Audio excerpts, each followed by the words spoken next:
Toyota 4-cylinder water pump. What?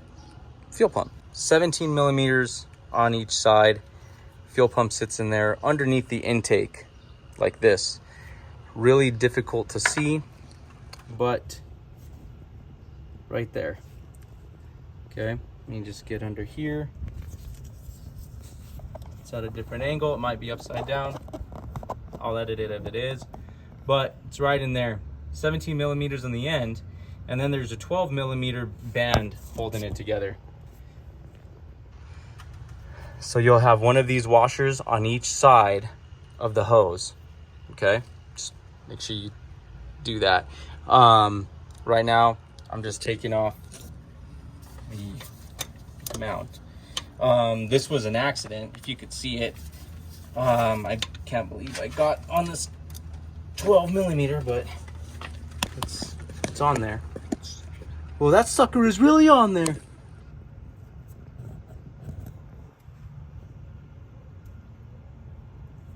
All right.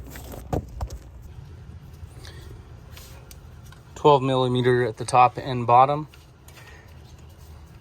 And it's not allowing me to slide it out, so I hate the fact that I have to take the whole mount off. But be careful. Make sure that you're not going to hit that power on that alternator and ground out. You're messing with fuel here, you know?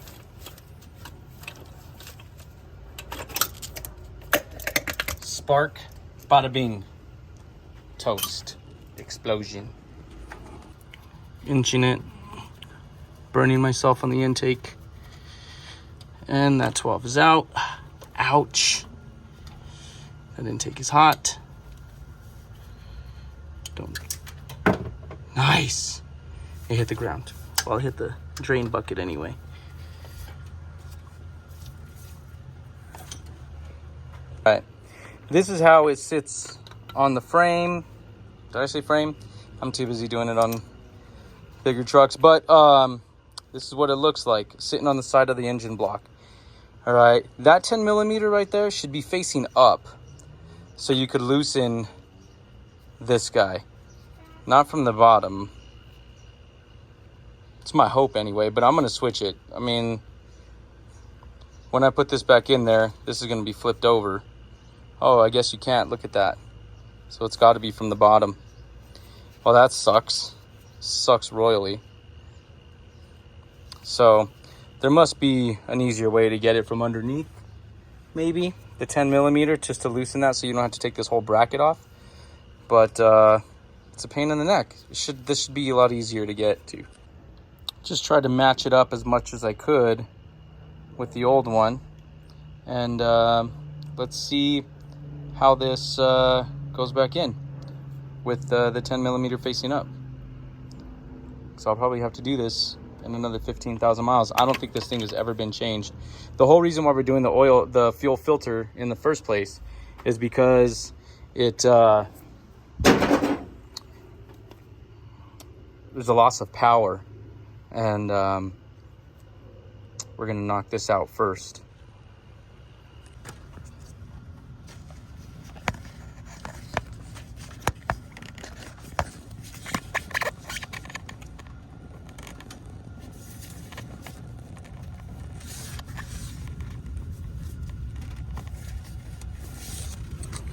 That's 8. Oop, wrong way.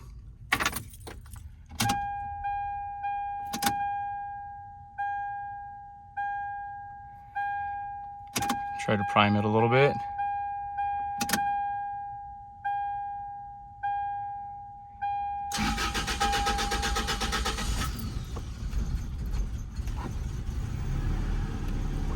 Nice. Okay, let's see what we got. Make sure there's no leaks.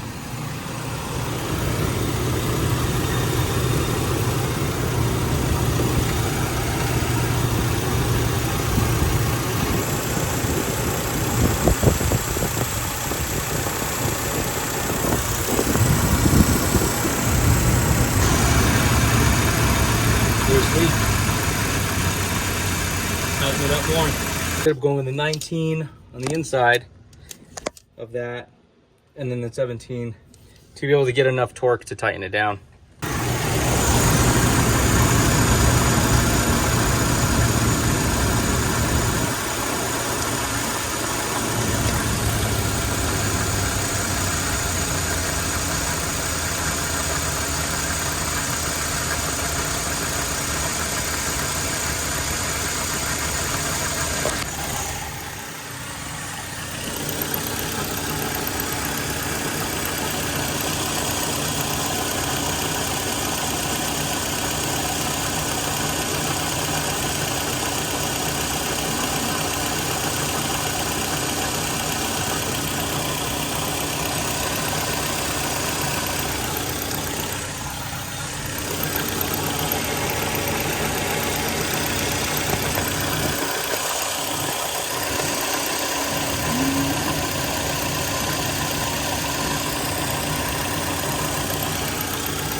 Intake. Let's see what that does. So that metal noise is this intake.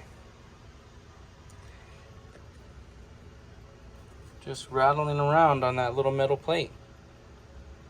So got 2 nuts. I'm gonna just tighten that thing up, and hopefully that noise is done.